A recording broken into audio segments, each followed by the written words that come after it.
Hey, good day, peeps. Hello once again. You're live with Ricardo Simon. Today we have an awesome guy with us, Mr. Byron Stevens. Mr. Byron Stevens, all the way from Sun Valley area. I'm excited to have him here with us. I'm excited to do this today, interview him, and to talk a bit to him about who Byron Stevens is and what it is that he do. Just to share with me and all of you beautiful people what it is that he do and what it is that he loves doing, and just telling us who Byron Stevens is. But first of all, greetings to all of you, and I hope that all of you are okay and you are surviving out there, and you're still doing what you're doing and not giving up.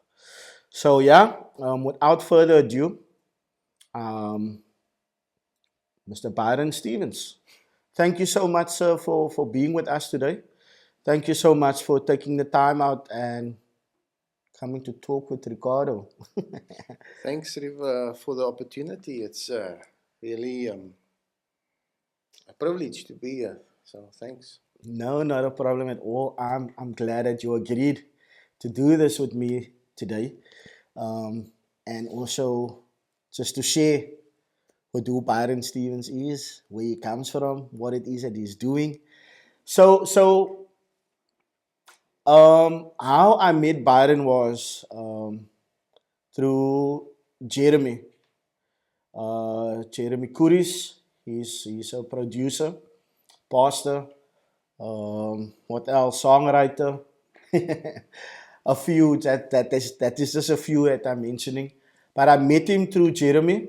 At the time, I was also busy with a project of mine, and I needed some artwork done, and I needed some posters and stuff done. And then he came in, hugely recommended from Mr. Jeremy Kuris. And that's how I got to know Byron. But today, like all of you, with me included, we're going to get to know more of Byron. Um, Obviously, you guys heard now that I said Byron, uh, he designed some posters for me.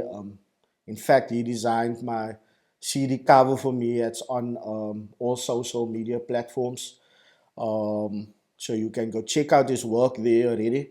But we're going to find out more today of who Byron Stevens really is. Because ever since Jeremy introduced me to him, I've been knocking on his door for a few posters, knocking on his door for some social media things, and we've been in contact ever since, right? Yeah. So, without me having to say too much, I'm going to give over to Byron, where we're going to find out a bit more of Byron, Mr. Stevens, as I like to call him sometimes. So cool, Byron, man.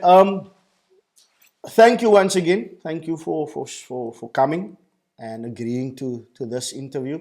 Um, Tell us a bit more about who Byron is, where Byron grew up. Um, Yeah. So I grew up in Parkwood. okay, I lived there for about 22 years before I wow, got married. okay, Um, so I've got my mother's still alive. oh, Dad passed away last year, and I've got three siblings. So yeah, it was a bit crazy in the house. With siblings and yeah. things. So before you go on, so I hear you grew up in Parkwood, Yeah. right? Um, I actually attended a church in Parkwood. You would know, obviously, the Christian Assemblies, Blackbird Avenue, maybe. I would. I must admit that I wasn't in those areas as much. Much, yeah, But I have a friend or a few friends that I used to yeah. be in a group with, a rap group, Okay, that was from that area, yeah, and they grew up. In one guy lives in Blackbird Avenue. The other okay. one lived in I can't even remember the name of the road now. Yeah. But Um, also close to that yeah, area. yeah. So, So so, so, so, rap. Okay, let's first go on. So, if you're talking about church, Yeah. we attended Baptist church in Parkwood. Okay. And then that's where I got to know all these guys that was now in the group. In the group, yeah. But I was very much younger than these guys. But I was always finding myself with them and being part of the Yeah. and Tagging along. yeah, So I was at the Baptist church, and then after that we moved to a different church in Grassy Park, the AOG church. Okay. And then that's where we actually started this rap group. Yeah. So it was a Christian rap group, and that was in the early 90s, and that was the time when it was just starting out, Yeah. So we were getting Early 90s. Yeah. So that was in the time you had your New Birds and Yes. Witness, Christian Correct. Explainers, Yes, and all all of of those that guys. gospel groups. Yes. Where on a Sunday night, Laksarama Laxi. Laxi too, yeah. 100%. Laxi. Okay, go on. So how it came about was our youth leaders. These were two brothers. We had this talent evening, or like a youth talent show. Yeah. And then they came out, but they didn't look like guys who were rappers, but they wanted to do this thing, and they were actually inspiring us.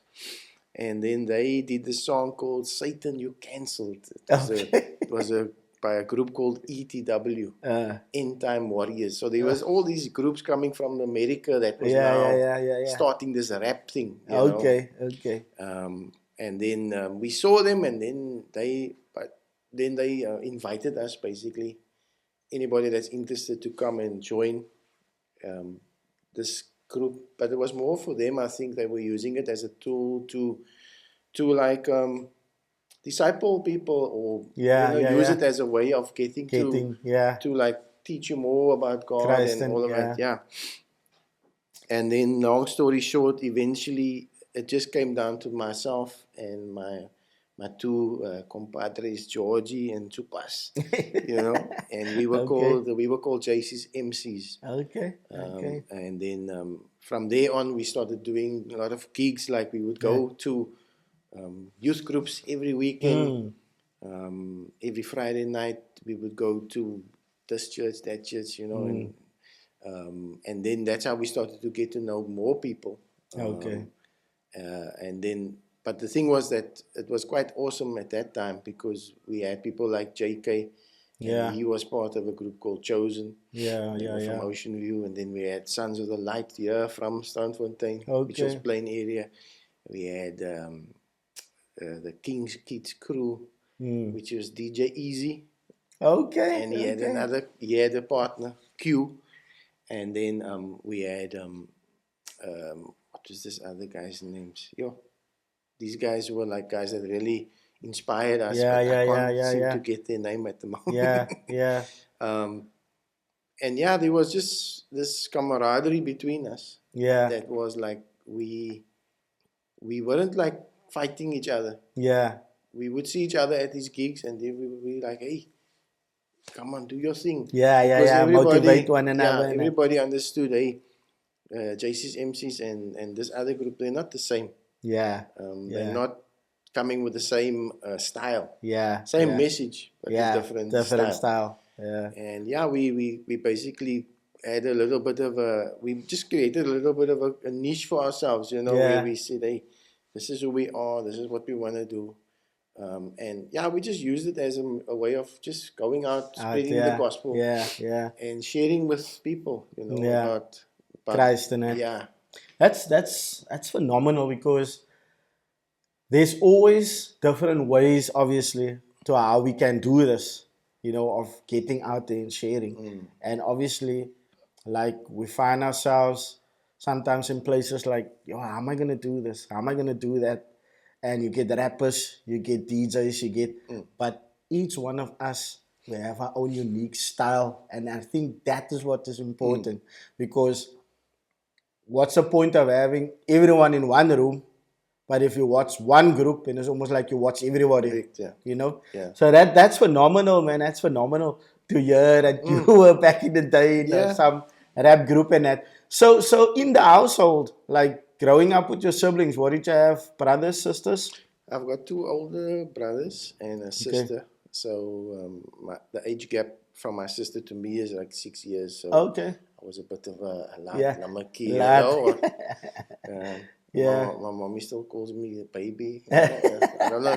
Do I look like a baby? But And how was that for you growing up in the house? it was cool. It was nice to have older siblings, looking after you, looking out for you.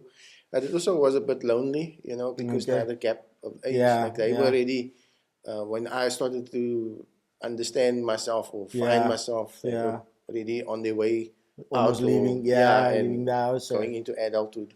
Yeah. So it was a bit tricky, but yeah, it was.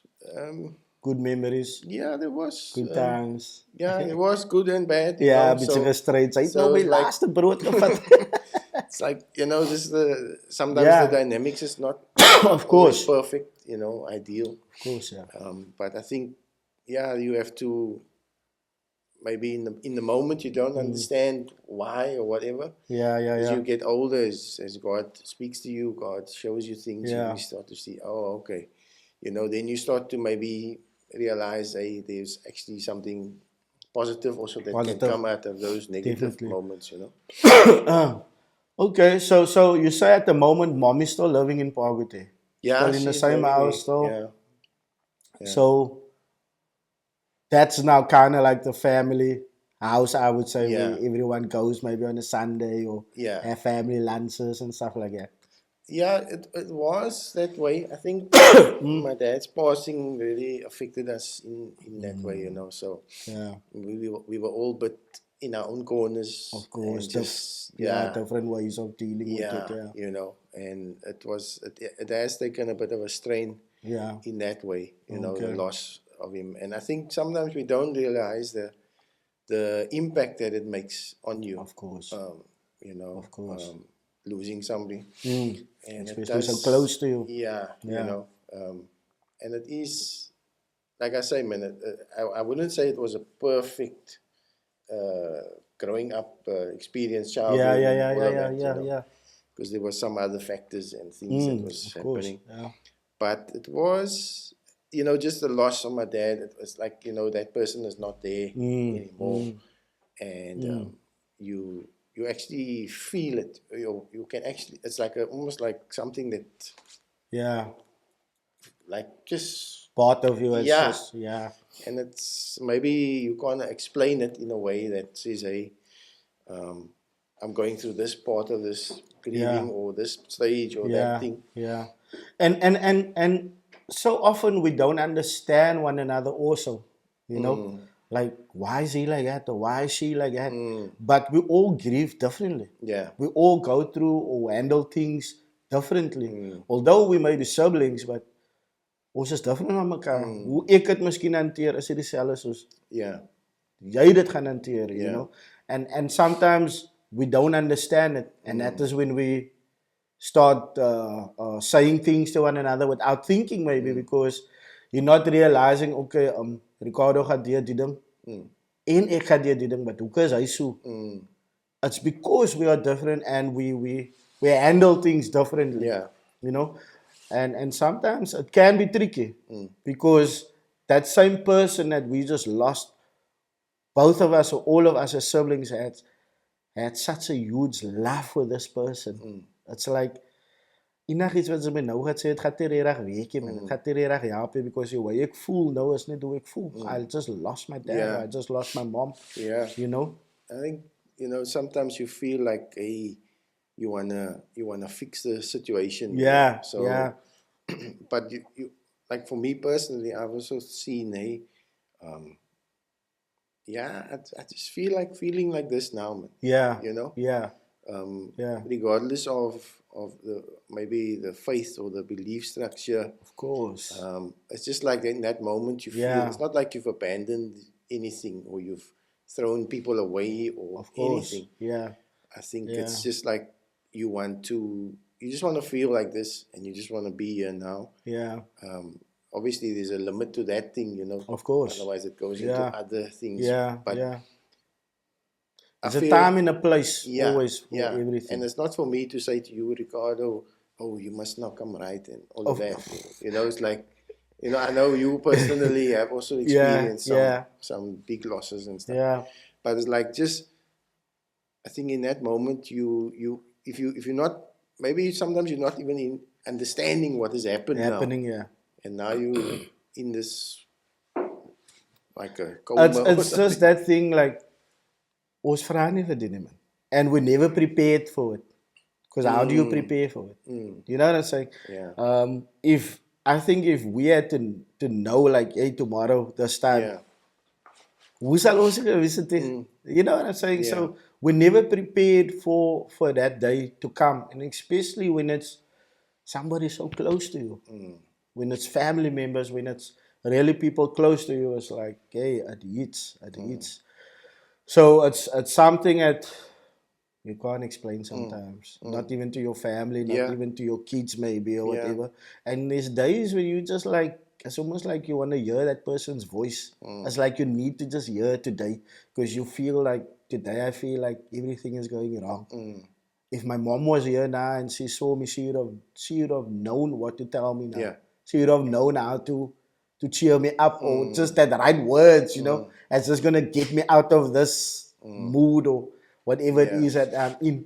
So in your upbringing, did you also go school close by the Parkwood side? Yeah, I went to Hyde Park Primary in Hyde Road, yeah. Okay. It's the main road of Parkwood, if you want to call it. Where is that? It splits Fairways and Parkwood. You know, M5. Okay, M5 and you turn down. Yeah. The left, that's Hyde Road. Okay, and that was the main road. That's the main road between Fairways and Parkwood. And then the school is just further down by the garage, opposite the garage. Yeah, I see that school. So I used to go there, yeah. So, okay. Yeah, there was. And how was that for you? It was interesting. I was quite bright at primary school. I was not the head boy also. Wow. Yeah. Can anything good come out of Parkwood? But it was interesting. I think I was more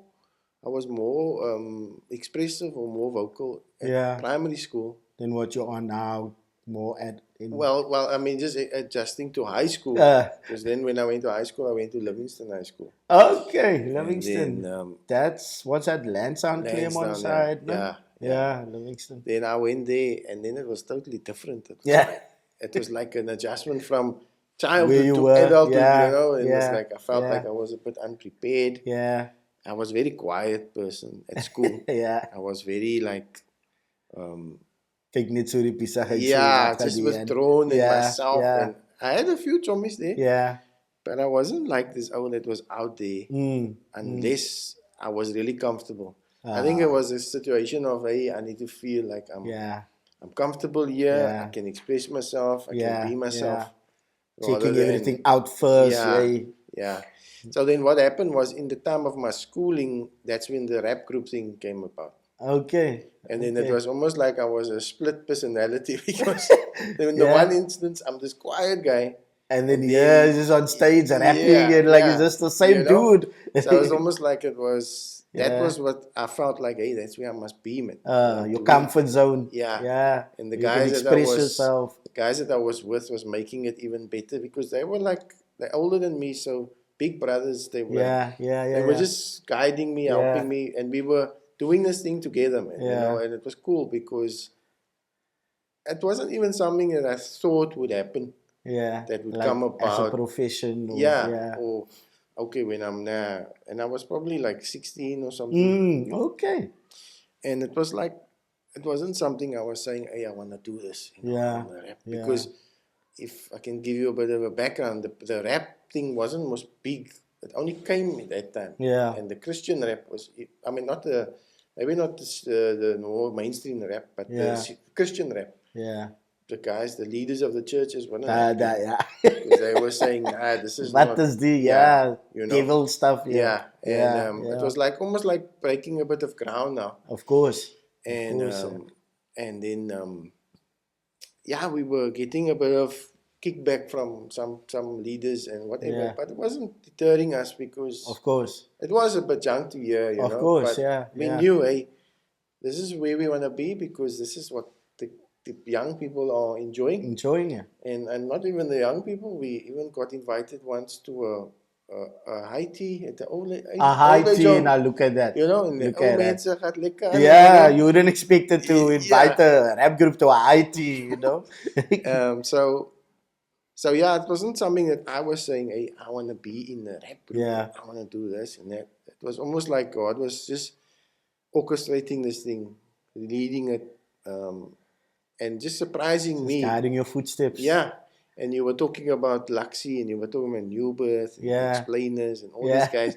This is the guys we shared stages with. Yeah. And even at those concerts, there was a few instances when, like, we would be the only rap group. Yeah, I can imagine. And then what could do now? Then the guys is there singing New Birth. Nice, and we come on, then we just hear from the audience, spot us! Spot on us! You know, so it was like, okay, you know. Boycott, boycott. So it was an adjustment. A crazy experience. Yeah, and it was.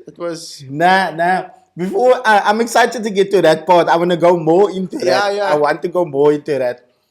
But if you would look at, not that I want to not talk about the place, but I mean, it's so nice to be able to find out today that you grew up in Parkwood, because I never knew that. You know, I always thought that you were from like Fish Hoek, Sun Valley, Simon Sun area. You know, that was my thoughts. But now hearing where you grew up and all of that is nice. What did you say? How was things back then for you in Parkwood to what it is today now? Because if people hear Parkwood, obviously it's like the same with Ocean View where I grew up. You know, if I talk to people from, like they would call it up the line, and they hear Ocean View, they say, nee, Ocean View is bad, man. Well, you're maak net dood daar en skiet en, you know, and I think it's the same when people hear Parkwood.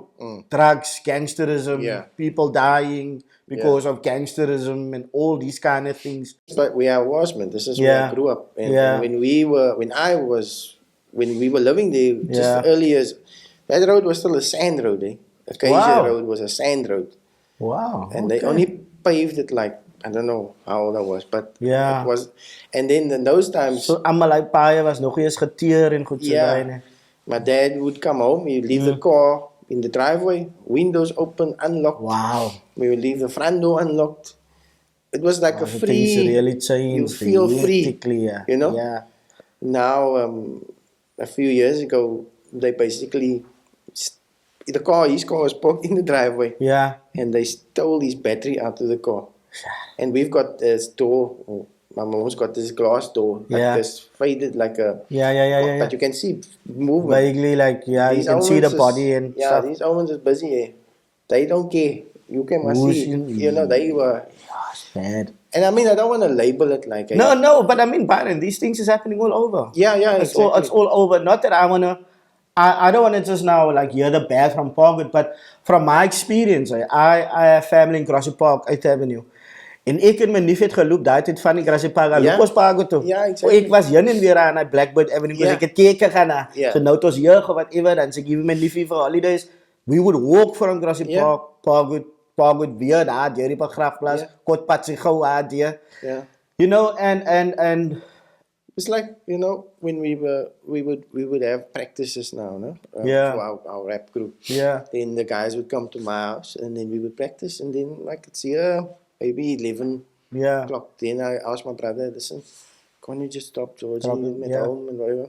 Now we're going into Blackbird at 11 o'clock. Yeah. That time it felt okay to go. Yeah. You know, we felt like, hey, it's alright. But it's alright, now it's totally different, man. I don't know. Totally. It's just it's sad because, you know, it seems like, I mean, you know, I used to work in Ocean View also. Yeah. And it just seems like there's like things are just going in a way that we don't want to see it go. Exactly. You know? Exactly. I mean, I can't say, hey, these are bad people. You know, and this is, you know, it's wrong. It's unfair to say that. You know, there's maybe elements of things that's happening in their lives that's pushing them. You know, they're not thinking straight. They're just thinking of surviving right now. Where they just this is the thing now that I need to do. And I think the one thing that maybe maybe is lost or lacking is the hope, man. You know, because like let's say if I'm a 13-year-old lady, I got my whole life in front of me, but I'm willing to risk this life of mine to go and do something that that will end my life. You know, so it means I don't have anything maybe to live for. I think I don't have anything to live for. I think maybe tomorrow, I'll be dead anyway. So, exactly. So what worry? Thrown to whatever. And I think that is the thing, man. It's not about hey, these are bad people. I think it's the circumstances, maybe. It's the difficulties poverty, people face. And you know, as much as we want to think it's just a thing like, oh, it's there in the rough township areas. You can go now to any area. You know, I'm living there in Fishhook or whatever. And now we think, hey, we made it. But in those same areas, there's the same things. There can be a lack of hope. There can be abuse. There can be violence. There can be anything. You put your drum out on a Tuesday morning. And you wonder, where does this guys come from? The road was quiet. And immediately when you put your drum out, it's like when you go to work or you drive past or you're busy working and you're driving past and you just have different groups in different drums. You know, and it's like you were saying, we don't know what they're going through. We don't know what they're facing. We don't know the struggles. We don't know. And we're not here to to say, okay, it's okay what hulle doen. We're not saying that. We're not implying anything like that. Like it's okay what hulle doen in te uitbreek en die car se battery te steel and things. No, we're not saying that. But what we are saying also, these things that they are faced with maybe, that they are going through, that is making them not to think straight, and then they start reacting or doing things out of character. You know? And it's so true what you're saying, man. No matter where we find ourselves or where we're living or whatever, it's everywhere. We're facing these things head on everywhere, you know. And that's why I asked, like, how was it for you growing up in Parkwood? Obviously, because obviously it's a few years ago again that you were out of Parkwood. Because I know I walked in Parkwood. I walked down Blackbird. I walked from Grassy Park to Parkwood, and I am. Nothing happened with us, you know. I used to walk Steenberg area, Peter Charles. I used to walk down to Sharon Assemblies on a Sunday night and back or whatever, you know. Now you can't do that. It's like they sit yourself in the versoeking en jy nou wil gaan doen. Because ons weet nou toch, as glad nie meer die tyd nie. You know, okay, I'm not giving my age away. No, we're still young, bro. We're still young, but like, I think I gave my age away because I said I was 16 and it was the 22 years. So, no, I think it was different because that time when I was younger, it was okay to walk around. It wasn't like, I think there was still this element of, hey, just be careful and stuff. No, definitely. You know, because anything can happen anyway. But it definitely felt like it was safer. You know, it was more. Where you just, you mentioned, I wouldn't have thought that there was a time in Parkwood, really, that you could leave your car and windows open and no, you know what I'm saying? Yeah, the door unlocked. It's obviously, if you look at things, I would just ease now, you know.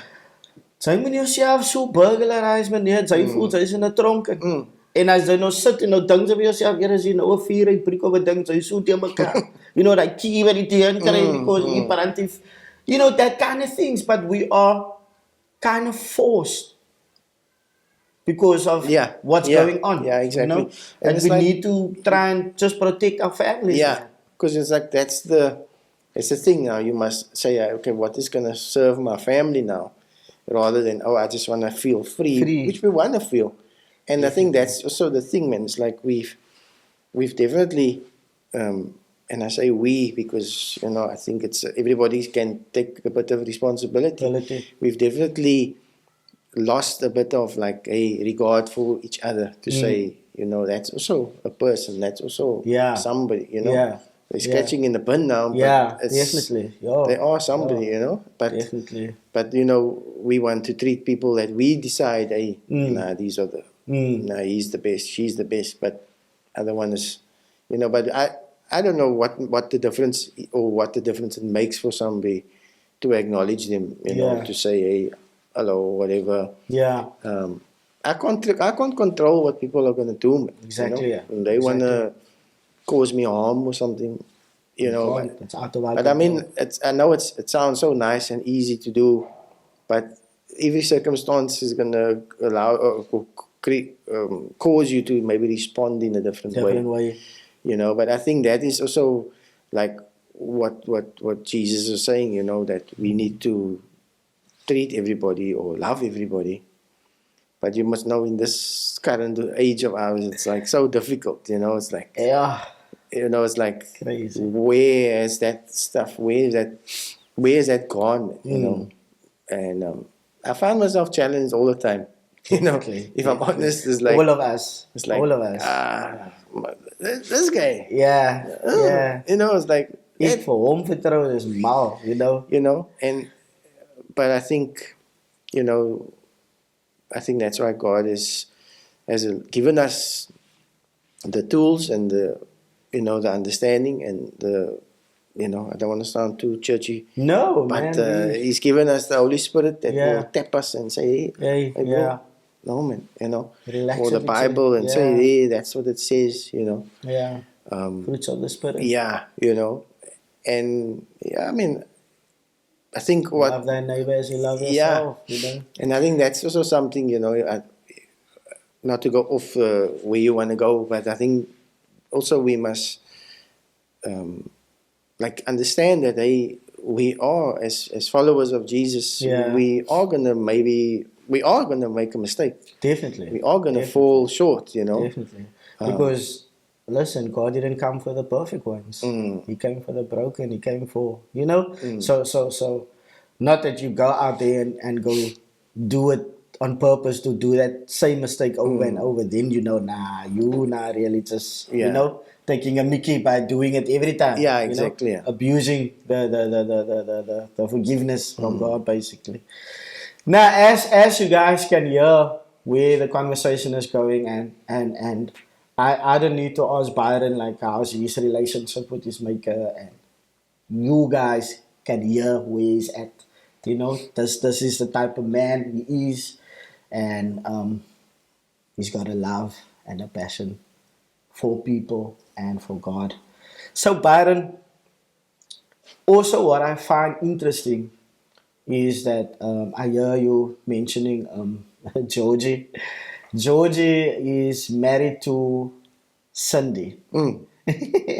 Now Cindy and myself, we family.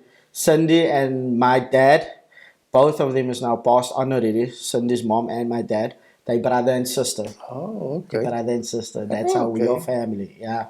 So it's by their house where I used to go sleep a lot in Grassy Park and walking from there to Park. Yes. Nice. It's by their house where I spend a lot of time with Sean, her brother. Yes. Yeah. Me and him, we tight like that from a young age. Wow. So when I used to spend school holidays and stuff, I was there with my aunt and my uncle and my cousins and nieces and nephews and ons het 'n keer gegaan na Pauna toe en Hindu en Pasikona toe.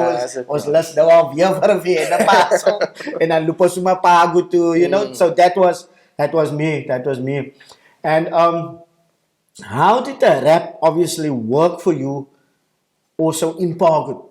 Because man, obviously we're talking about different cultures, different people that we faced with, different people that we're dealing with. En ek kan net myself indink miskien paar jaar terug. Ja. Kyk jy, dit is taaf geweest om op te groei in die kerk soms. Ek het nou die dag toe sê ek vir iemand anders wat ek ook geïnterview het. Ek en vriende van my het in die kerk, ons speel in die kerk en meneer. Ons speel in die kerk, dis om te speel, die bassplayers speel, hy het 'n bracelet in. Ouderling staan op van die stage af, ek kom af na die man toe, bro, sit gewoon nie, ek het daar, ek en sy gou kom bys toe. Ja. Toe gaat het oor die bracelet wat hy aan het. Hy bracelet af, of hy sit die katane en hy gaan sit in die bank. Wow. You know, that was, it was tough. It was crazy. You know what I'm saying? En vir my, as ek nou dink aan, man, as het 'n bietjie snaaks. Why I'm saying what I'm saying, mense het miskien nie verstaan, hoekom sê ek ook nou wat ek sê nie. Because for that split second or minute, did that thing distract you really from where your mind should really be to connect with your maker and praising him in that moment? But hy het nou gespeel, toe stiek die ding in jou oog en net daar, Here, wag op. Because nou by ek moet gou die move uitsoort. You understand what I'm saying? Because here we are busy serving. Yeah. En die ding disturb your spirit soul where you need to you need to withdraw quickly from this chorus that we're singing and I need to approach this. Yeah. You know, so what I'm getting at is like, if I can just think for myself a few years back, rap music, bringing it to church, and churches especially like Cape Town, our areas, that, hoe die geweek vir julle, hoe die regtig afgegaan, dat julle begin het nou. Because, kyk, ek dink nou net in die paar goed in, like, hey, die man is rappers and hey, dis die ouens miskien. You know, that's how the mentality may be like, hey, Tupac and Biggie G and you know, that type of vibe. Hey, die ouens, hey, dis die ouens miskien. So how did you guys get that sort of reaction from youngsters or people where you went to go perform or where you... Well, from my perspective now, maybe Georgie and Chupas would have a different perspective. For me, it wasn't actually about, you know, like if you look at the guys now in the hip hop and the singers, so we were using rap as a tool. Yeah. But now when they talk about hip hop, then it's more like the culture and it's the way you dress and everything. All of those things. And I don't think we were in that type of mindset, man. We of hip hop. We were just using the tool of rap music. Yeah, because obviously the youngsters was mad about rap also. Yeah, and it was new. It was like, you know, it's like now with all the new styles coming out now, you know, the new music and it's like that stuff is most now the catchy things, you know. So now they seeing this three guys and, you know, from like we all from different backgrounds, different, you know, our appearance, everything. Yeah. And it was just, I think, when, you know, in spite of the opposition or the stuff that we got, the you know, the back stabbing and not the backstabbing, but like you know, just pushback. They're just speaking negative over this thing. I think because we had these guys that were also like mentoring us, almost like managing us, leading us for a certain time. You know, I think they also could like speak to us and say, hey, this is where we want to go, what we want to do, you know. And I think that was important, you know. It wasn't like we were just doing our own thing and going there and stuff, and we weren't doing it like now for a gig. Okay, 2 days and 3 days. You know, your focus was not on the money you're gonna make, or whatever. Your focus was our thing was okay, petrol geld, you know. And thankfully that time petrol wasn't as expensive. But can we go back to that? so it wasn't about those types of things, man. You know, what do we get out of it? What you gain? Our thing was, hey, we want to go. We want to share our stuff with these people. What we message with them. And you know, we really had fun doing it. I think that was also important. You know, it wasn't like no, another gig. It was just every time we up and we go. We do our thing, we have fun. And we had a lekker synergy, man. A lekker bond between us, you know. And I think that's so it wasn't very important, that synergy and that bond between us. So I think our foundation was definitely solid. The gospel. We want to share that good news, that message. And I don't think it was about, hey, let's do what Byron wants us to do, or let's, you know, I think we had what you wants to do, everyone having their own vision. It was like, hey, we go together, we do this thing. And it was so much fun, man. It was so lekker. and we did some outdoor stuff also in the areas. So we were in Parkwood, we were in Kefter, Sea Winds. Yeah. And we were doing like I think it was almost like a campaign or something we were busy with. I can't even remember. Yeah. We go out there, set up a sound system and just do our music and get some other people, some younger guys that came to sing, young lady that came to sing, and some other people, and just collaborating, doing things and together. How did that work for you? Did by any of those events where you did those things, was there any souls that actually came and said, look, they want to know more of Christ that you're talking about, or this Jesus that you're rapping about? Yeah, and I think that happened. We would have these times of just saying to people, if you need prayer, can we pray for you? And it wasn't about, hey, we want to save this whole place now. This place must change now. Even if it's just one, man. Yeah, and it's just one. And there was even people that was a bit, under the influence. Yeah. And then while we're busy doing our thing, then they will come dance in front of us. But now we're in the road. Free music. But it wasn't about get the bouncer. Bodyguards, move them away. They are distraction to the ministry. Yeah. It wasn't about that. It was about just people enjoying themselves, having the freedom to. Exactly. And I think that is what the aim was, man. That we're coming with a message that says God loves you, and even if you now find yourself a bit under the weather, or you still have the opportunity to come and express and be. Obviously, if it goes now, it's out of control, a bit involved, whatever. But it wasn't about, hey, this is our program, our message, and we want to. We're like strictly just running a program or something. Yeah. So. It was cool, man, because it really created opportunities for us to go into areas and just do something there. Yeah. And bring a different thing, bringing a different vibe. That's awesome. Who was doing your music back in the day? I mean, were you guys, obviously you guys had backtracks? Or when we started out. So who sorted that for you? We started out, there was a guy called Peter. Okay. And I forget his surname now.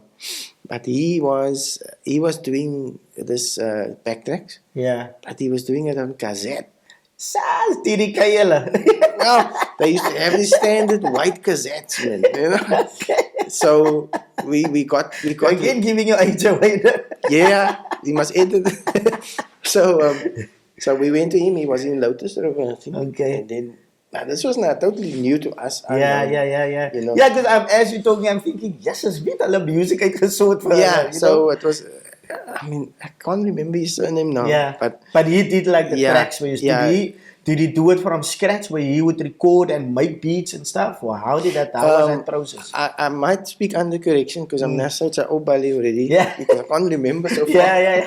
But I know we used to take like samples or things. Yeah, from other songs. And then we would tell him, okay, can you make this happen for us? Okay. So I think he was using some recording equipment. Yeah. It was of course state of the art in the 90s. Yeah. And then he would do the later dance. Yeah. I think almost he would do it there while we were there. And then he would sort it out and then finish it off us and then give us our magic cassette. Yeah. Then there was another guy also, he was in Deep River, his name was Mike somebody. I can't understand. Okay. I'm forgetting all these guys' names. And are they still with us today or what? I think Peter is, and I almost think somebody told me that Peter started doing it again. Is it? So you obviously upgraded with things and I think so. But I mean that was long ago, years ago and stuff. And the other guy, Mike, I don't know if he's still around. And then obviously we met JK. And then JK was also doing some things for you. Yeah. And then we. JK never like rapped with you guys actually or what? No, he wasn't. We didn't really have like a song where we had like a guest artist or anything. Or did we? Featuring maybe. Maybe we did. But yeah, it's all a blur, man. Yeah. Obviously, it's been a few years ago. But there was a time when, with all these groups that I mentioned, and the guys that I was talking about was I said Sons of the Light, I said Chosen. Then there was Forgiven. Okay. They were from Lansdowne area. Okay. And then there was Faith Heroes. That's the guys I was telling you. That was a heavy influence for us. You guys. Faith Heroes actually, when DC Talk came here, they actually were the opening act for them. Yeah. Wow. And then it was 2K Crew and Ambassadors for Christ, and there was a whole host of others. Yeah. And forgive me, guys, if I forgot your, but it was. And the reason I'm saying all of that is like we did like this family song. We did a collaboration of all of the groups together. Wow, yeah. Okay. So that was the time when we did like something together. Yeah. There was also a time, when we had a live band. Maybe. Oh, awesome! That was quite. Behind the three of you. Yeah. Wow. That was quite. Yeah. So that was they were a group called Toda. Okay. And the guy, the keyboardist was Hey Peru. Yeah. Is that right? You might have known him. He sadly passed away. I think in last year and a half. The keyboardist. Yeah, his daddy's name is Henny. What is his name? No, they used to live in Ottery. Okay. So yeah, those guys. I don't know how we met him. I think it must have been through one of the gigs. And then you did like a show with the live band behind you, or what? Yeah. Wow, that had to be nice. And that was quiet because now we could just go, of course. And then we still have the thing where we give them a scope and say, they do your thing. Yeah. But they were a band they were a group. Yeah, so they were doing their own stuff. Yeah. But it was cool because now it was almost like this new type of thing where this rap group has got a live band. The live band. And now it's like something fresh again. Yeah, awesome. I can only imagine how that used to be. Hilton sounds familiar. Sounds familiar. Yeah, he was the keyboardist. Hilton. You're talking about Hilton. What's his son? Emmanuel. Yeah. Serious, was he back then with you? He was with us. They were. We did a collab. Yeah. Hilton was good. He was solid. He was solid. Yeah, definitely. Wow, that must be a like experience. I would love to experience that. Would like be a backing band with a nice rap group or something. Yeah, it just gave you the freedom of now because the track is most. It limits you. Yeah, when it's done, it's done. Yeah. You're gonna have to go back, play again, maybe or something. Yeah. But with the band, and that time it cassette. Then the brothers first rewind. Forward, rewind. Yeah. I need and then with the cassette, and the cassette gets too used, then it starts stretching. It's abuse. Then you just like a ghost in the machine or something, Yeah. So crazy times, man. So did you guys ever write any of your own material? We did. To that point? We did. Yeah, we wrote our own songs. Yeah. We had a very limited repertoire. So, we didn't do much in the form of like having like 20 songs. Yeah. So, it wasn't even like could have been about 5 songs that we had. But like I say, man, it wasn't like it is today now where the guys are maybe aiming to go and record and become. This is their life now, I think we did have more songs in us, but we just didn't. Yeah, your focus was more like into just sharing a message and saving souls. Because initially when it wasn't about we want to do a 45-minute set. We need so many songs. Correct. I mean, we did host a concert. I think maybe I'm living in somebody else's dream, but we had a thing and we had different groups all come and share and do their thing. But it was like you say, it wasn't the focus. And I think we didn't have things like YouTube and I don't think the internet even existed in here, was so available. And all these platforms now. Right now, So if we had to say we did a song and we recorded it now, we could just release it now and it'd be on the wherever but it wasn't like that. It wasn't like that, because it was all very new to us. Because I mean, I know the other guys, all the artists that was before these big artists, they were doing these things, and but for us, it was like, because like you said, it wasn't really your plan. It wasn't really your focus. Yeah. Where you want this thing to blow up so big. You want to go travel overseas, and it was more of trying to get the youth around you in the areas where you're at. Yeah, because I mean, like with George as an example, now he's living there in Blackbird, and I think he's very active in the area, man, Yeah. And I think it's almost like this was part of that thing, just that influence of using the tools that was in our hands to reach these guys, I mean, we did open opportunities for us. We went to this place called Kid Stop. It was like for young kids. I think I'm not sure if they were homeless or it was at Bonnytown. Okay. That time in Weinberg. And then we used to do programs with them on a Friday. Oh, no, was actually my own. And so it was like those type of opportunities, just getting to reach them beyond the music or the concert or the, So I think it was almost going into a place and we creating an opportunity rather than just saying people come to us, and I think we built up a lot of nice connections, man, and people now that are very important to us. Like my wife, I met her through this whole thing, because she was in the group with Jeremy and her sister, and Jeremy's sister is, Amanda's sister is Jeremy's wife. So now we basically like almost family, if you want to call it. And then the other group also is also now linked, related, family-wise, and it was interesting because the friends that we have, their parents and our parents were friends when they were young. Wow. But we didn't know that. No, at the time, So like when I said, I know these people, I was like, that was our friends from long ago, So it's amazing, But what was I talking about?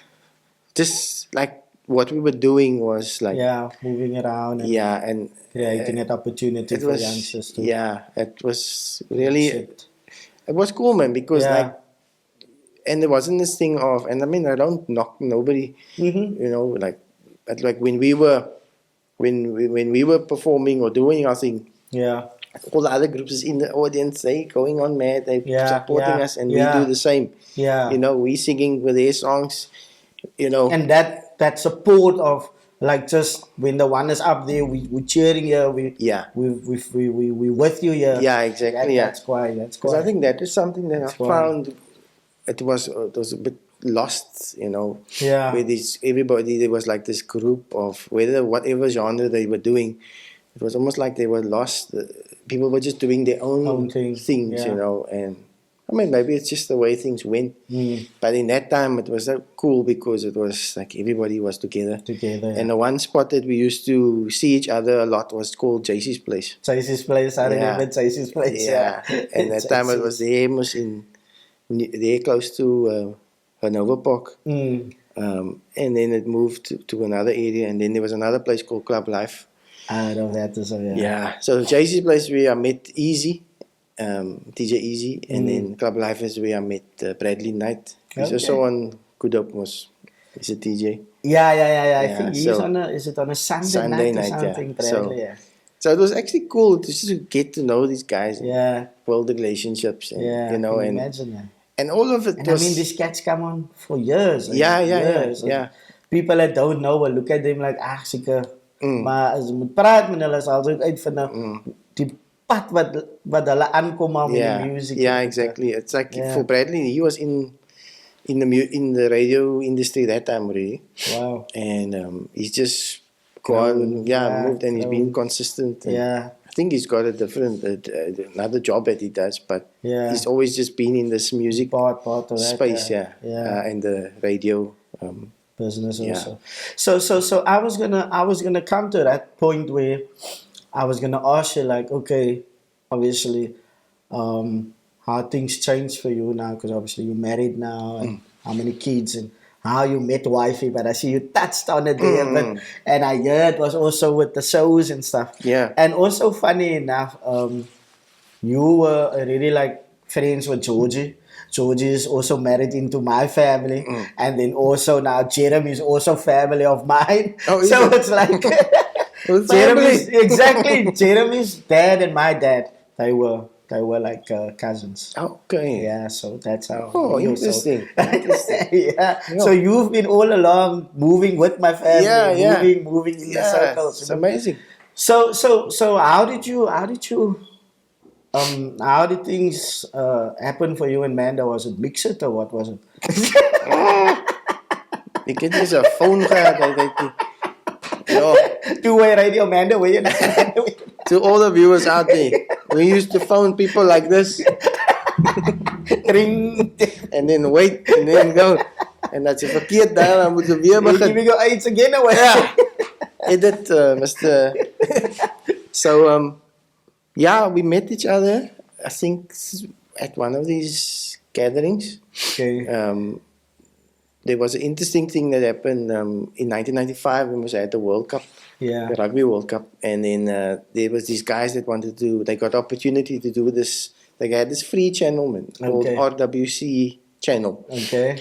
And then they approached us, all these groups, and said, listen, do you guys want to maybe record music videos? And then we will play it on this. Yeah. So I think they needed to have content for this. For the channel. And then that's how we started to see each other more often and whatever. But I think the first time I saw her was at JC's place. Yeah, it was. I actually got video footage. Is it still? Yeah, I actually got footage. And I don't know who owns that cassette, a video cassette. So, who the actual owner is, but I've got it in my possession. And of her. Let's all know it for the video. Yeah. And so me and my brother, he decided he wants to take me to this place, JC's place. Yeah. So we go check it out and whatever. And then on the stage was Jeremy. They were doing the gig there, the three guys. And then they introduced this young lady, and it was Amanda. Yeah. And I'm saying, that's Musa. Nice girl. But it was weird. Yeah, because on the video, later on, or whenever, we're actually sitting next to each other. Serious? Yeah. How did that happen? I don't know, but it wasn't by, aspirus. It was actually just. It just happened. Yeah, it just happened. So that was cool. And then from there on, she might, her version might be different to mine. You must know. Get it right? Yeah. But how can you forget? Yeah, we met again at another gig in Grassy Park Civic. Yeah. And that's when I said, I'm Andy B. But she don't know me. But I know her from that. Of course, yeah. And then that's how we got to know each other. Yeah. But she said that night when we were getting prepared now, because they were also going to minister there. Yeah. So she said, she didn't really like me. Yeah. Because I was now this bossy guy. Yeah, But then, she fell for the charms, And then, we Italian look. Yeah. And then, that's how I met her, basically. It was because of the connecting different places and them also ministering. Yeah. That's awesome, man. How you connected, obviously. How you met your wife. Yeah. And actually by doing videos, And again, it was crazy because that time I used to travel. Yeah. Firstly, I didn't know where Ocean View was. I thought Ocean View was somebody else. I didn't connect the dots that there might be an ocean somewhere. And then I discovered, it's there. And then I used to travel there. Wow, and she also used to travel. Yeah. So I used to travel from Ocean View like 7 o'clock. Take a taxi. Yeah. Fishhook, take a train. Wynberg, taxi home. Then it's like 8 o'clock or even was 8. The evening. Yeah. Wow. Then it was still okay. Yeah. Still, the taxis gekry daai tyd. Yeah. Yes. You're talking about your safety aspects. Yeah, of course. How the whole thing has changed. And then she would also do it. So maybe not that late. Yeah. But maybe 5, 6. Yeah. Go on a taxi. The things that we do for love. Yeah, it was. Yeah. It was, crazy little thing called love. So that's how I met Amanda. Okay. So now we married for I'm not going to say how long because my age, 20 odd years. Awesome. And I've got 3 kids, 2 boys and a girl. Lekker. So Mika's 22, Alex is 18, she has 14. Okay. So Alex is in matriek now, so he's almost klaar. So is nou matriekbol en what school is he at, Fishhoek? He's at Fishhoek. So his is also 20th September. Now in September, yeah. My daughter as well. Oh, okay. Don't worry. Okay. It was also bizarre birthday. But exciting times. And it's nice to hear that, like, how you guys met, and after all these years, you are still together, still doing. Amanda used to sing also. She used to rap. Wow, I never knew actually. Yeah, I never knew. Used to rap. Yeah, because I know her sister Tanya. Obviously, Tanya Missal sings, and she's been singing for quite a while and that. But I never knew Amanda. Yeah, Amanda was more the rapper in the group with Jeremy. Yeah, and then they would. And then Tanya was more the singer. And they had 2 other guys, Sean and Frankie as well. And then they were also more of singing. Yeah. Franklin. Yeah. No, I remember him. Yeah. I remember Frankie. Okay. So they were coming on for years. On for years. So they were doing the thing way before. Well, not way before, but they were active before we started our thing. Yeah. And it was cool because that was it was really like just the whole JC's Place vibe. Connected a whole lot of people. And there was other groups and there was other people and there was different things happening. It was just awesome experience, awesome because the JC's Place thing was go there on a Friday, Saturday, hang out, just have a good clean time, praising God, playing games, meeting people. Awesome. And that's so awesome. So if I should put you and Amanda together and we gooi a beat, would you just be able to freestyle? That's freestyling. Not for me. I would probably start repeating myself over and over. But we've done some gigs together. Okay. Yeah, where we actually did some stuff and people asked us to come. Yeah. Nothing major or whatever, but it was again just as a means of using it to hopefully, But I mean, when you get grey hair and stuff, what are you doing, Come on. But we can do something together. Is it? We have done something. Yeah. And I think it's. And how did you find that experience working with your wife actually doing it? Yeah, it was cool. Cool experience. Yeah.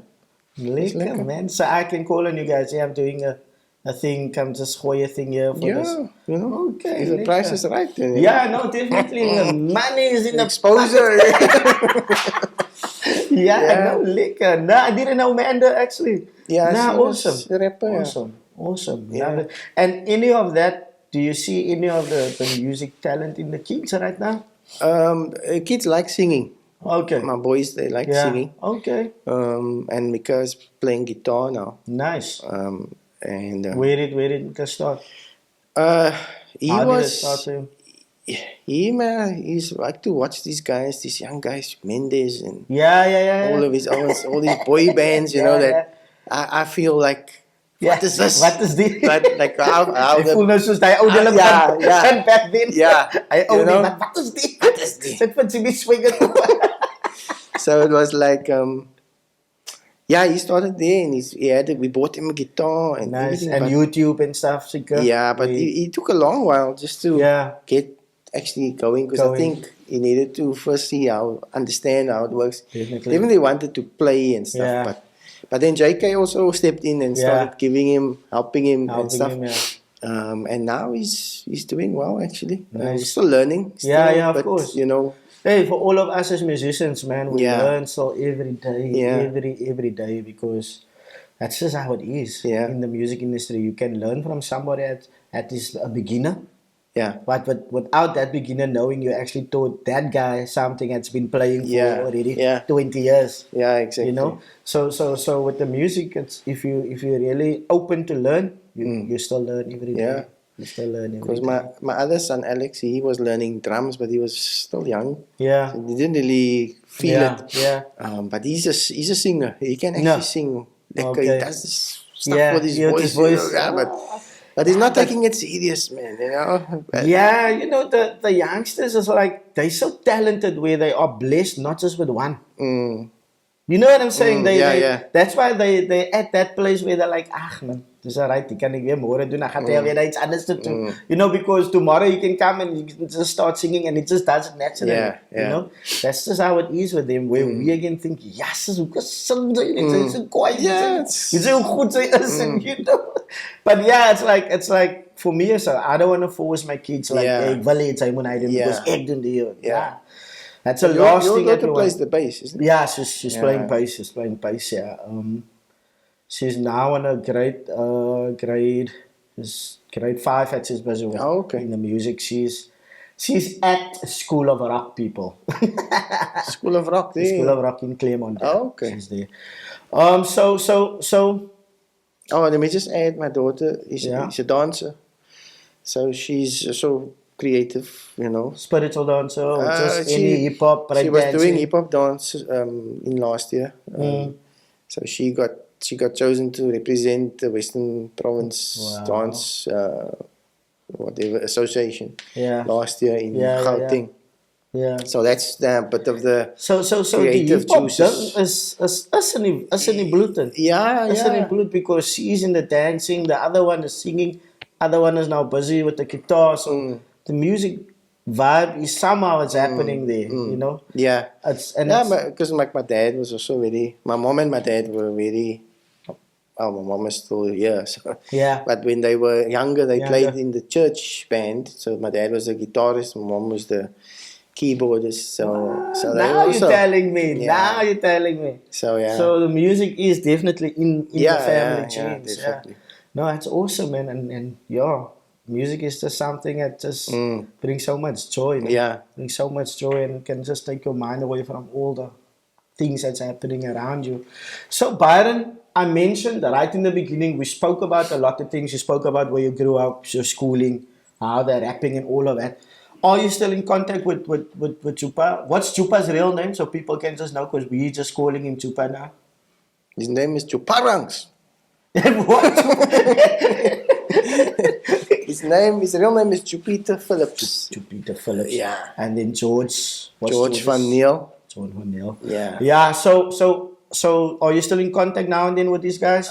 Yes, I have been in contact. Mr. Phillips, he's quite a businessman. He's very good in that. Okay.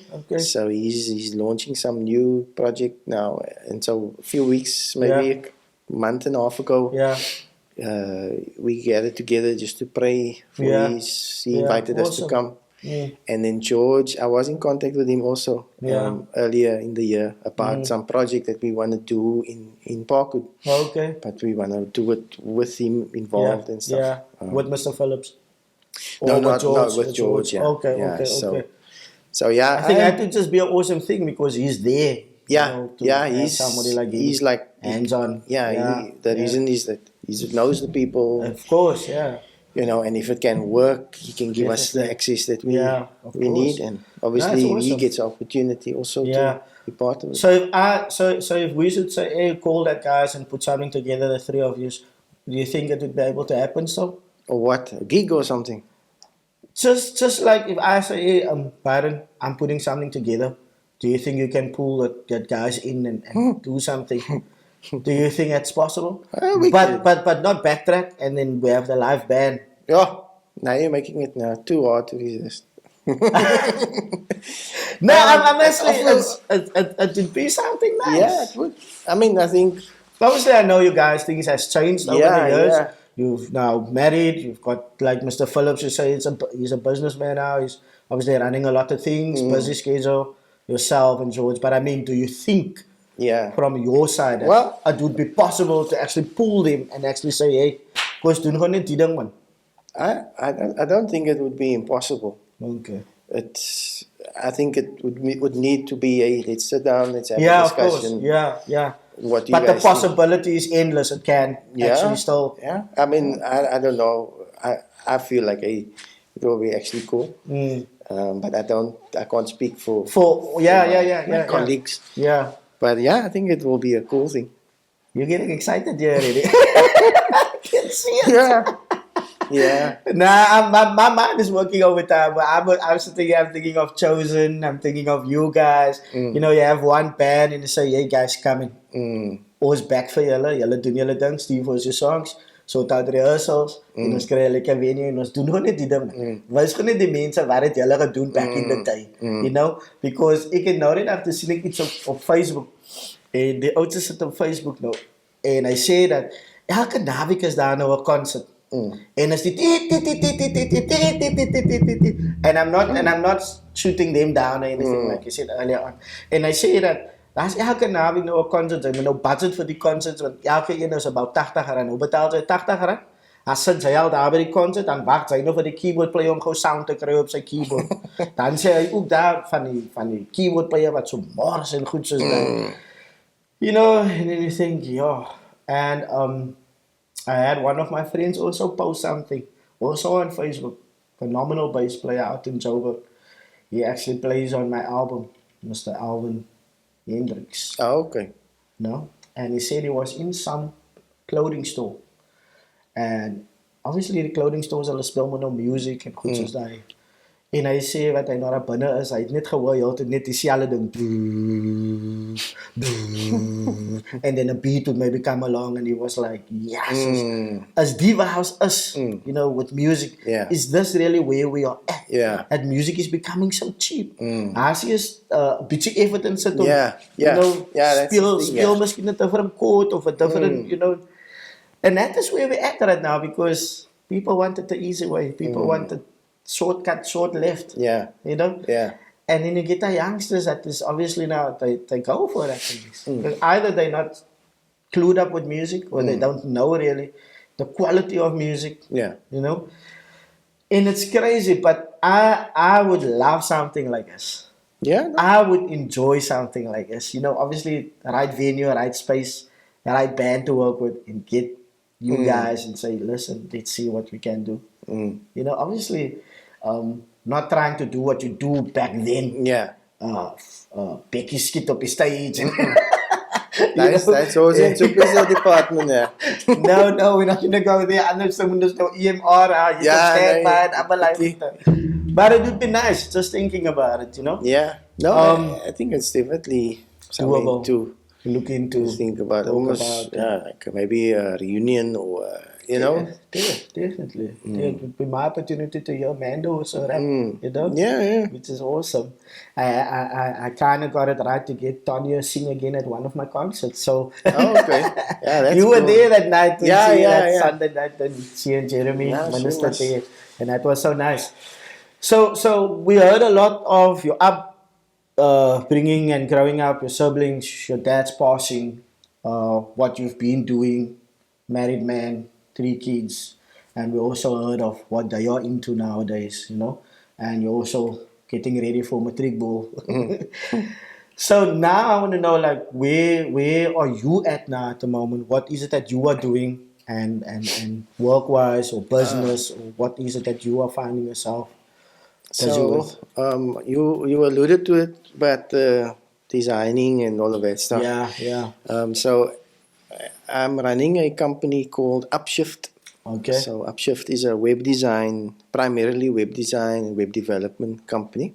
Yeah. And we also do graphic design and digital marketing. Okay. So, and also like you've had with the CD design, there's artwork, and all of that stuff. So that would maybe put under branding. Yeah. And we do some logo design as well. Yeah. So is there any people that you did work for, like magazines back in the day, or any people that you know of that you can think of that you did work for that you can maybe share with us? You mean like clients, or in my capacity as Upshift? Yeah.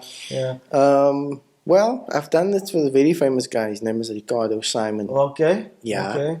And then another famous band called GKD. Wow. Okay. Yeah, those guys. Check them out. They're amazing. I've also done work for Tonya, Michelle. Okay. Jeremy, JK, or Exilic Music. Exilic Music, yeah. Some other people that I've worked with is an organization called, or currently is an organization called Autism Connect. I think you guys played at the dinner. Yeah. Wow. So that's also a great organization, what they're doing and stuff. Yeah. So check So you did some work for them also? I built a website for them. Awesome. And I do basically all the media related stuff and the designs and stuff. So whoever needs somebody to run the media, like, is that media including like Facebook, Insta, TikTok, yeah. What else is out there? Twitter. I don't know. Yeah. All of that kind of things. Correct. Yeah. You can run that for any business or company or artist or whatever it may be.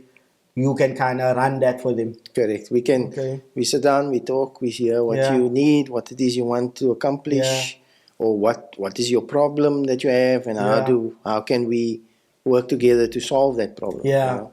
I also work with a group of freelancers. That we call Tech Mission. So these guys are they specialize in different areas. So for instance, if I say, okay, I've got this social media client, I can say to this lady, listen, let's do this. Can you work? You know. So it's not. I'm not working as a one man band.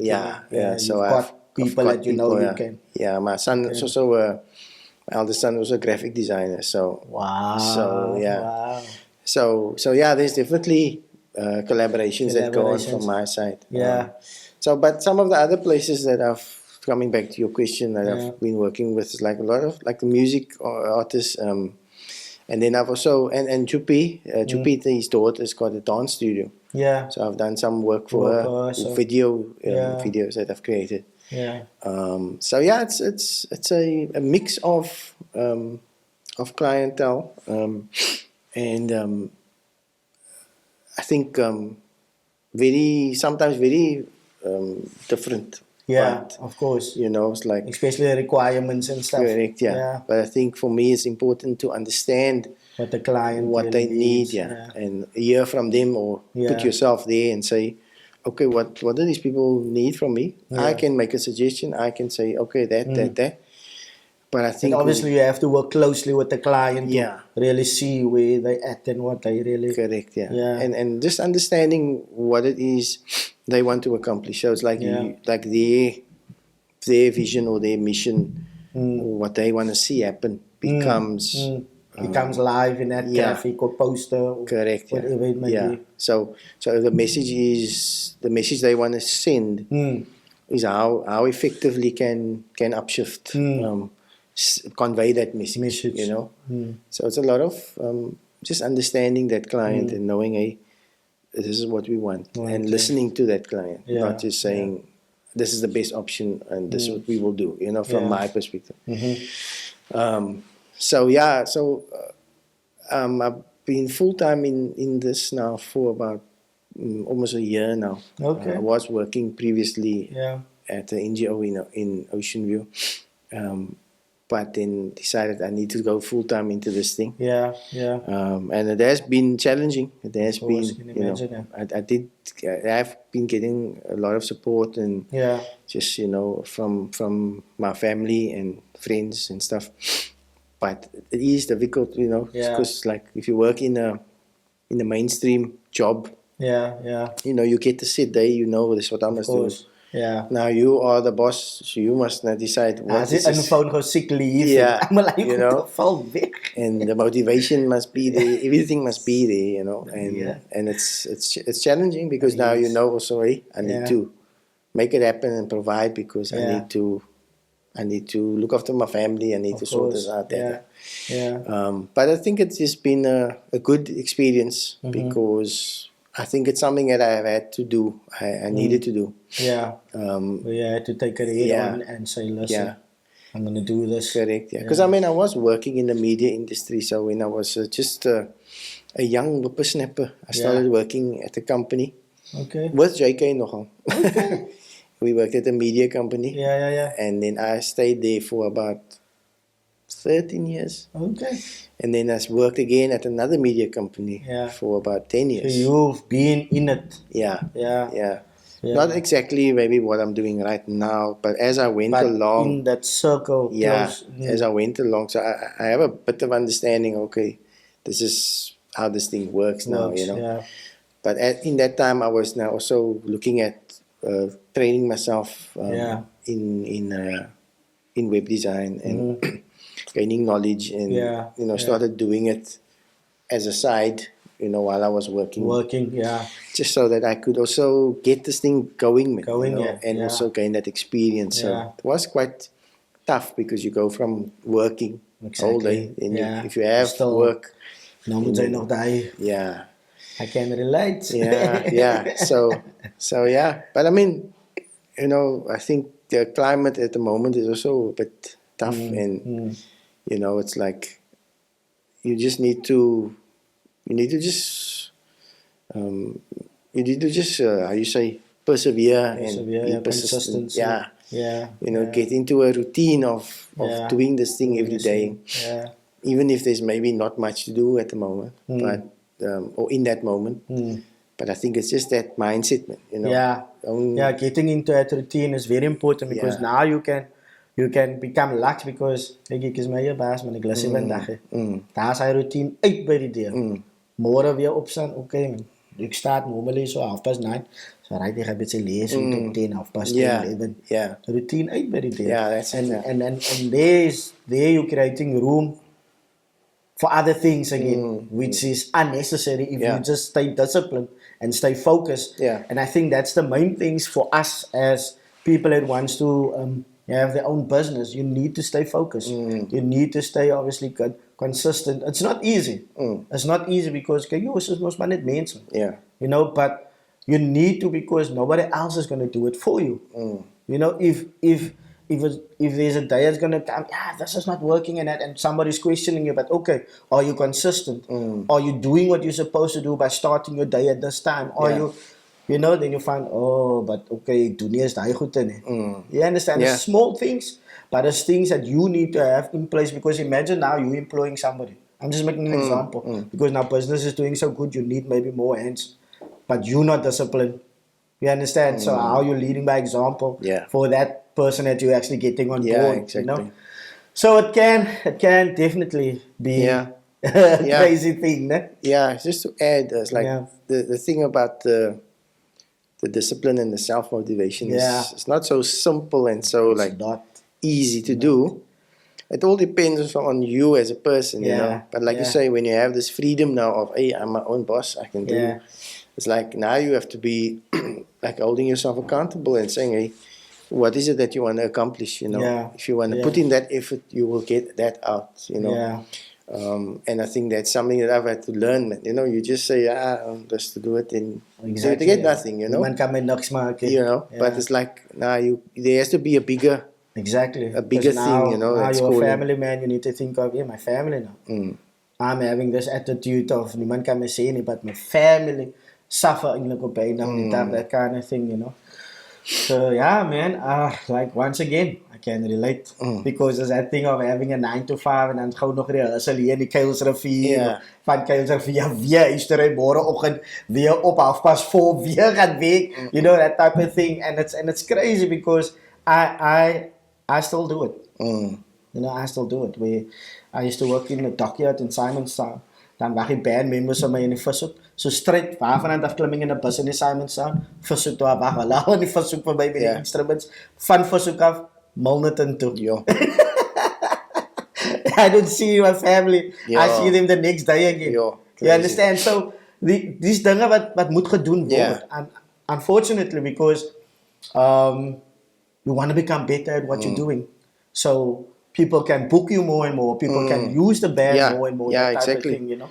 So nothing comes easy for us. Unfortunately, it's what you put in, you're gonna get out. It's like you have to at be. Times, waar ek voel het ook jy ouens, waar ek wil fout. My mag werk, maar ek kan nie wat you know. You have to just go. But Byron, thank you so much. I think I don't know how long we've been chatting, but I can still go on. Yeah, we can. I think this guy's gonna run out of tape. He's just gonna cut. Nah, but it's been good. I enjoyed it. I actually learned so much more about you, of who you really are, and what you've been doing, your family, and so forth. I think if you can look to the camera, into the camera, and maybe share your contacts, where people can reach out to you for your business people, anyone that's looking for a web designer, anyone that's looking for somebody to create a poster for them maybe, or somebody to run their social media pages for them.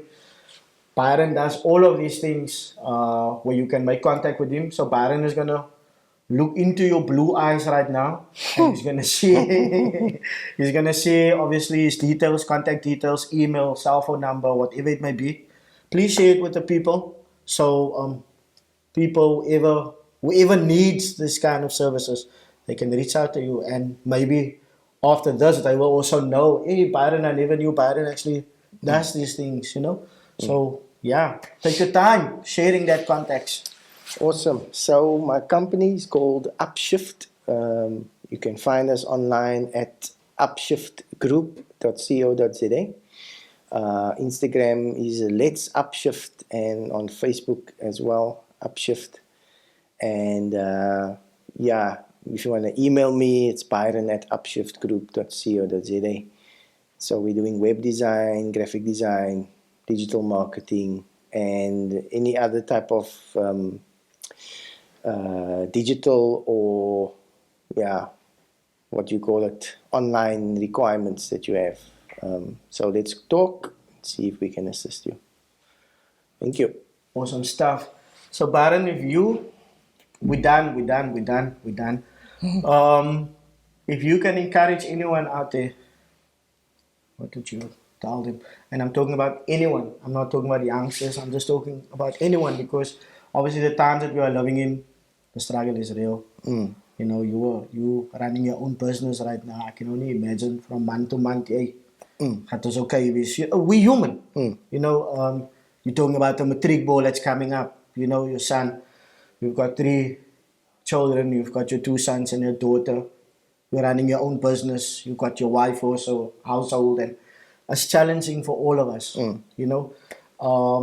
What would you say to anyone out there that's trying and standing up every day, going out there to work, at this trying, at this hustling, at this really trying their utmost best, and maybe feel many times that they want to give up? What would you maybe? Sure, Ricardo.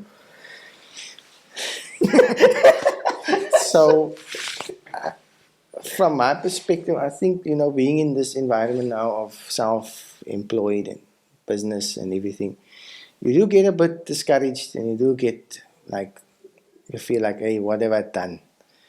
But I feel like if that's something that you want to pursue and you want to follow that dream, I think it's something that you need to do.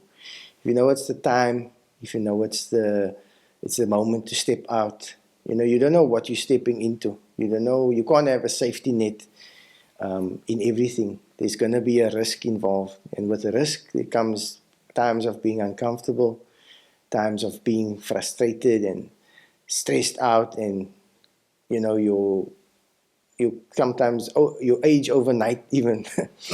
But I think there's also victories, there's also positives, there's also glimmers of hope that come, But it's in my situation, it's for me to say, hey, do I believe in this thing? Do I actually want to do this thing? Is this really what I'm doing?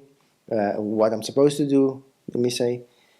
And if that is what it is, then you need to continue to pursue it. You need to be just persistent. You need to be just, like a dog that's just locked his jaw onto something and said, I'm not giving up. And I feel that is important, and also I think to not allow things that maybe you failed maybe at the business, or you failed in life, or something went wrong, to not allow that to determine your future, to determine your outcome. I think it's something to get up and say, hey, I'm sorry, I made a mistake, or whatever, to whoever needs to hear it, and then you get up and you go and you move and you And yeah, that is what I feel. That's where I feel right now at the moment. Just like, hey, get up, move on, and be persistent. Thank you. Powerful, powerful, powerful. Byron, thank you so much. Thank you so much for your time. Really appreciate it. Thank you for just being real. I can hear just that last message, you just being real and just saying it like it is. Like somebody being in your shoes with what you're busy with now at the moment. Thank you so much for your time. Really appreciate it. People, we're out. Love, peace, and hope. Love one another. Take it easy. And never give up. Never ever give up. Just keep on pushing and hold on to that hope until we meet again. Love, peace, and hope. Live with Ricardo Simon.